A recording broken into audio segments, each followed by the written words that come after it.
ಮಧ್ಯಾಹ್ನ ಊಟ ಸಮಯ ಹೈ ಅಮ್ಮನ ಊಟ ಸಿಹಿ ಸಿಹಿ ಸ್ನೇಹಿತರ ಜೊತೆ ಕೂತು ನಗುತ್ತಾ ಊಟ ಮಾಡೋಣ. ನಂತರ ಆಟದ ಸಮಯವಾಡೋಣ,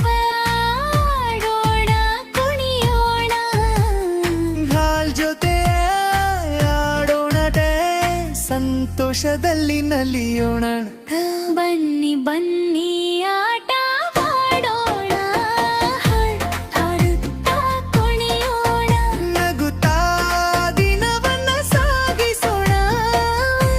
ಸಂತೋಷದಲ್ಲಿ ತೇಲೋಣ. ಸಂಜೆ ಮನೆಗೆ ಬರುವ ಸಮಯ, ಅಮ್ಮ ಅಪ್ಪ ಜೊತೆ ಕುಳಿತು ಕಥೆ ಕೇಳಿ ನಗುತ್ತಾ ಸಂತೋಷದಿಂದ ಇರೋಣ.